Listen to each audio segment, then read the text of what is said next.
Saudara, tidak terasa kita sampai di segmen terakhir program khusus Daerah Bicara. Ini adalah kerjasama KBR 68H dengan BEM-KM Universitas Gadjah Mada dan juga Kementerian Pendidikan dan Kebudayaan. Masih membahas seputar peran negara dalam Undang-Undang Pendidikan Tinggi untuk menjamin akses pendidikan untuk semua. Dan kami bersiaran dari Geraha Purna Budaya Universitas Gadjah Mada, Yogyakarta.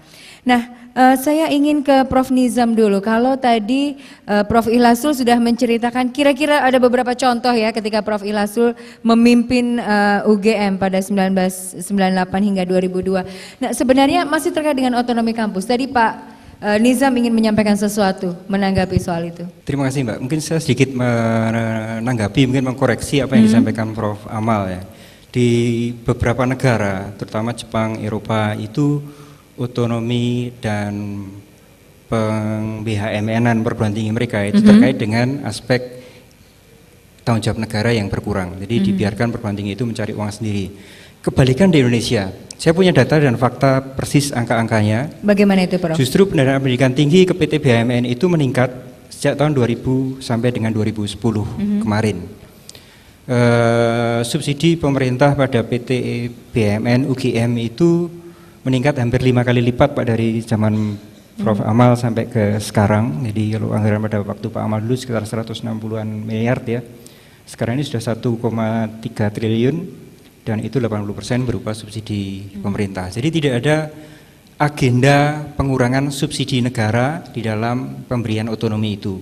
Ini justru perjuangan terberat kita, perguruan tinggi terutama yang sudah otonom itu untuk mempertahankan otonomi itu. Kenapa otonomi? Karena menurut saya otonomi itu landasan yang paling penting, paling fundamental untuk menjamin adanya otonomi akademik, kebebasan mimbar akademik. Peran pilar perguruan tinggi sebagai pilar ketiga demokrasi itu hanya bisa kita pertahankan kalau perguruan tinggi itu otonom. Oke, Mas Umar sendiri kalau memandang soal otonomi, ini salah satu yang juga menjadi concern ya ketika Undang-Undang Pendidikan Tinggi ini disahkan. Seperti apa sih menurut Anda yang diinginkan oleh teman-teman BEM? Oke, kalau saya ingin menyanggah sedikit tadi dari pemaparan Pak Amal dengan Pak Nizam ya, untuk terkait dengan otonomi. Tadi Pak Amal sudah menceritakan sejarah panjang otonomi, bahwa ya kalau saya mungkin menyimpulkan dari kata Pak Amal, otonomi itu adalah keniscayaan. Nah, seperti itu ya Pak. Jadi karena kemudian negara tidak punya uang dan kemudian otomatis kampus harus menganggarkan dananya sendiri. Tetapi kemudian hasil kajian yang kita lakukan, yang kemudian kita membaca otonomi pendidikan tinggi itu sebagai sebuah political project. Kenapa? Kalau kita baca sejarah otonomi pendidikan tinggi, kita bisa melihat misalkan otonomi itu kan muncul ketika pemerintah mengesahkan PP 61 tahun 1999, yang artinya kemudian itu sudah jelas kita bisa lihat historical genealoginya, genealogi sejarah dari Undang-Undang Pendidikan Tinggi, dari apa yang kita namakan dengan otonomi pendidikan tinggi, itu sebetulnya sudah kita mulai sejak 1999, 1 tahun setelah Soeharto jatuh.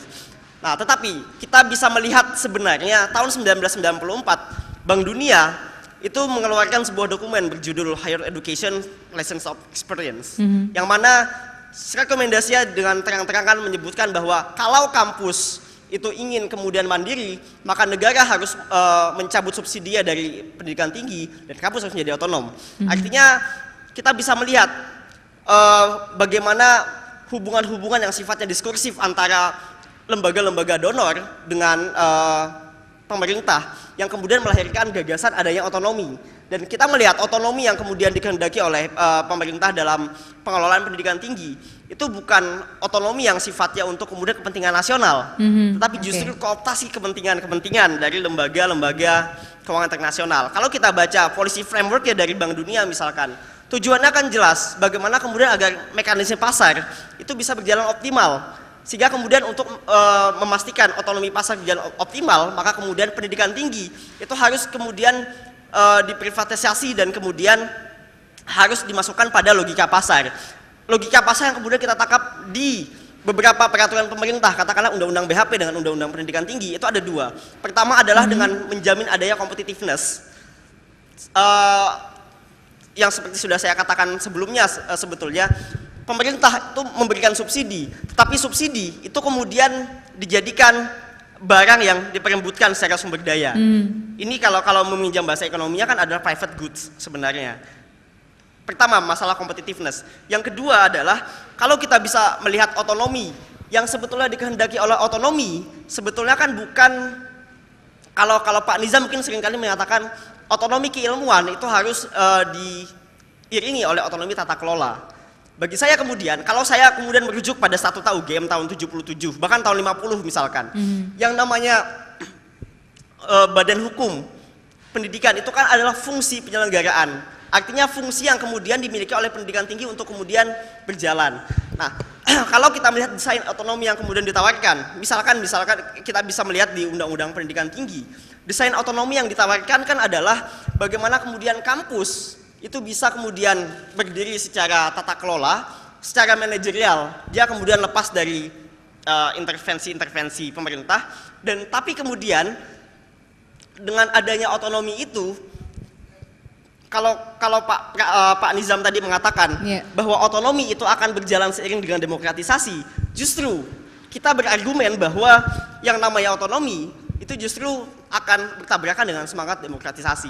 Kenapa kemudian yang terjadi dalam otonomi itu adalah mendudukkan perguruan tinggi itu pada logika pengelolaan ekonomi pasar sebetulnya. Katakanlah kita misalkan melihat 2015, 2015 kan Asia Tenggara akan menjadi sebuah ekonomi pasar bebas.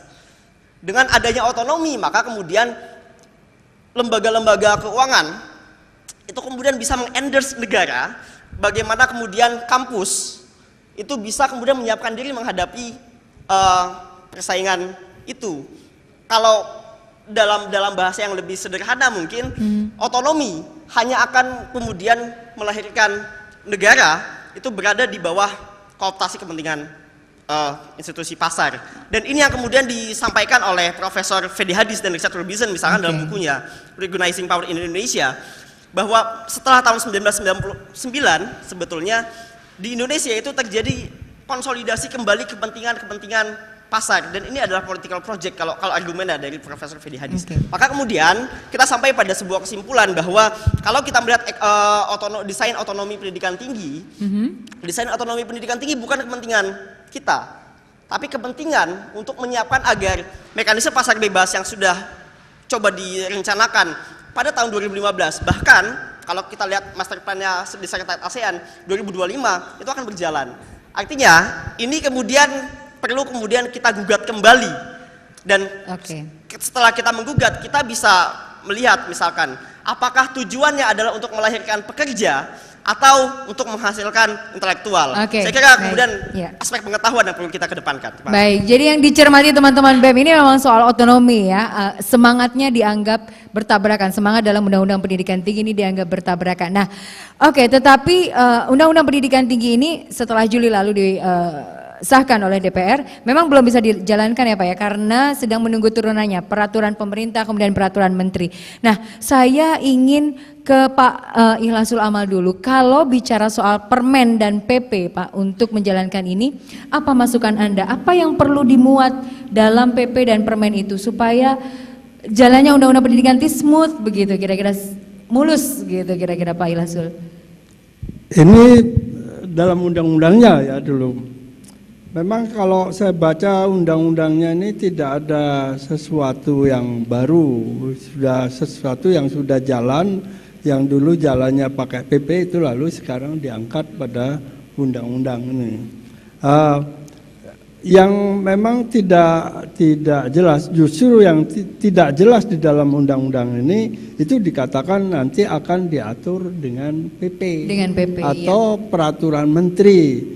Nah, ini agak apa ya? Kalau peraturan menteri itu sebetulnya tingkatnya kan peraturan yang paling rendah itu.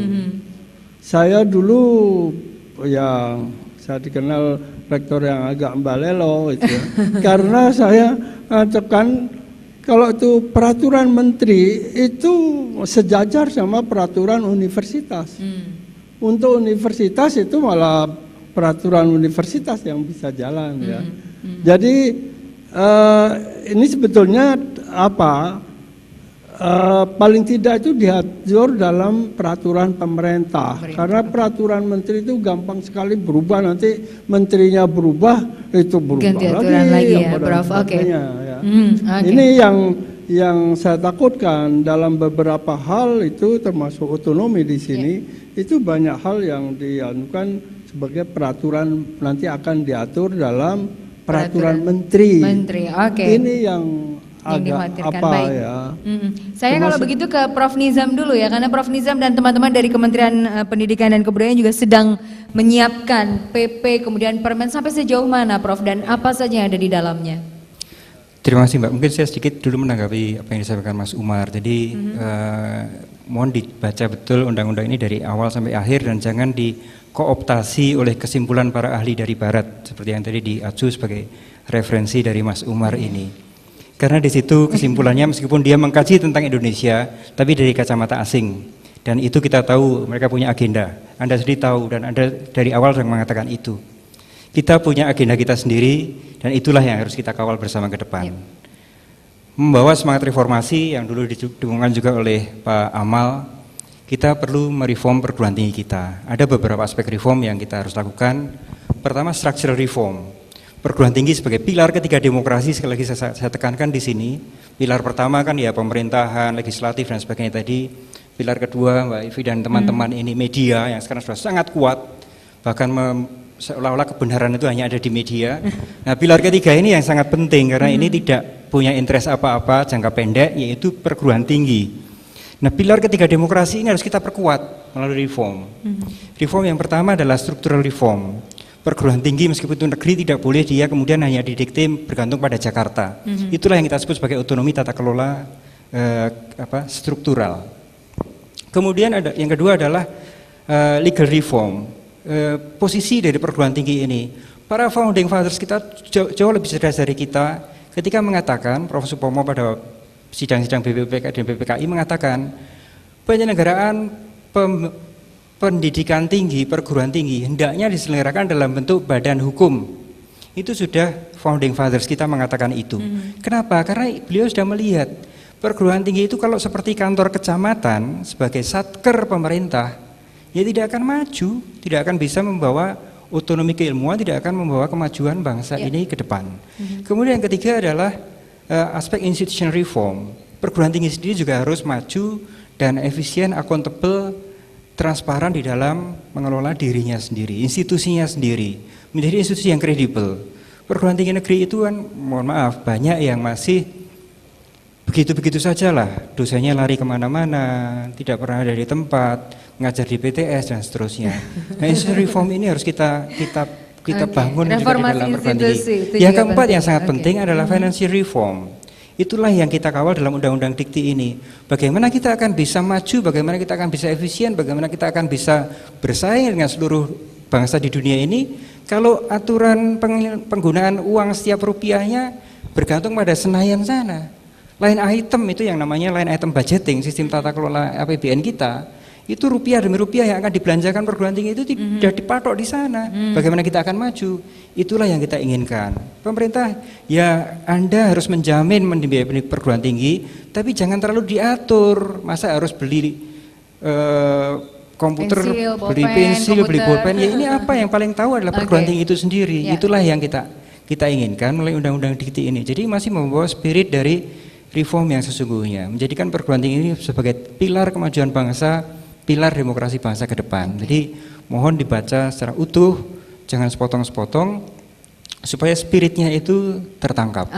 Terima kasih. Baik, terima kasih Prof. Nizam, Prof. Ilasul Amal dan juga Mas Umar. Kita berikan aplaus kepada para narasumber. Sekaligus mengakhiri kebersamaan kita pada kesempatan kali ini.